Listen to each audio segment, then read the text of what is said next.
Պարոն Ալեքսանյան, ինչպես եք գնահատում այս քննությունը, փաստորեն պարոն Ղազարյանն էլ ասաց, որ ներկա է եղել, խաղաղ հավաք է եղել եւ այսպես ասած սադրանքը սկսվել է ոստիկանական կողմից։ Հիմա էլ խաղաղ ցուցարարներին են դատում։ Ես ավելի քան վստահ եմ, որ թե ձեր մոտ, թե բազմաթիվ ԶԼՄ-ների մոտ եւ այդ ամեն ինչ եղել է ուղիղ եթերում, թե հանրությունը, թե դուք, թե մեծ իմաստամբ իրավապահ ավելի քան համոզմունք ունեն եւ տեսել են դա փաստը, որ եղել է խաղաղ ակցիա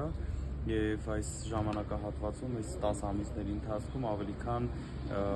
մեր ձևը բարձ է եղել բոլորին, խաղաղ, շնորհքով, հավասարակշռված եւ միշտ դա եղել մեր դրսեւորումը եւ այդպես էլ շարունակվում է եւ շարունակվելու է։ Ինչ վերաբերվում է այդ օրվան, 15 հոգի, 17 հոգի ձերբակալված են եղել։ Այս պահին 15 հոգու տնային կալանքն է, եթե չեմ սխալվում, այն ինֆորմացիան, ինչ որ ես ունեմ, 15 հոգու տնային կալանք է քննարկվում եւ 2 հոգու կալանք։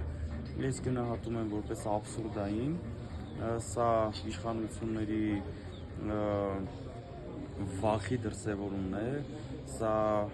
իշխանականների անճարության արդյունքն ու անճարության դրսևորումն է, խաղաղ ակցիա անող մարդկանց այդ տիպի վերցնել, քաշքշել մարմնական, մեր վաղինակը մարմնական վնասվածքներ է ստացել ու մարմնական տուժողին փաստով, տուժողին տանում են կալանքի, դա աբսուրդի ժանրից է, բայց առիթը կօգտագործեմ ու կասեմ, որ թող իմանան, բազմիցս նշել եմ, որ նմանատիպ փոքրիկ բաներով մեզ չեն վախեցնի, մեր հանրությանը բացարձակապես չեն վախեցնի, անցած անգամ էլ կոչ արեցի իրենց խաղաղվել, հանգստանալ եւ հանգստանալ, այս պայքարը հանուն մեր Հայաստանի Հանրապետության պայքարա, այս պայքարը հանուն մեր հայազգի, մեր պետականության ու մեր առհասարակ մեր հայի երեսի ու հայի ուղիղ մեջքով կանգնելու պայքարա։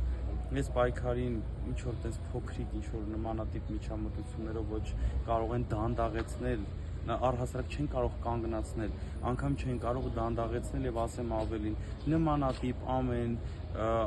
անօրինական որևիցե գործողության արդյունքում ավելի շատ է թափ հավաքում մեր շարժումը, ավելի շատ է թափ հավաքում այս ամեն ինչը։ Վերցնում են մի հոգու, եթե գործընկերներս ասում են մի հոգու ձերբակալում են, փոխարենը 10 են գալիս, ես ձեզ փաստում եմ, որ 10-ը չեն գալիս, 100-ն են գալիս, սենց էլ մի քիչ շարունակեն, հարյուրավորներն են գալու մի հոգու փոխարեն եւ մեր հանրությանն էլ կոչ եմ անում, եկեք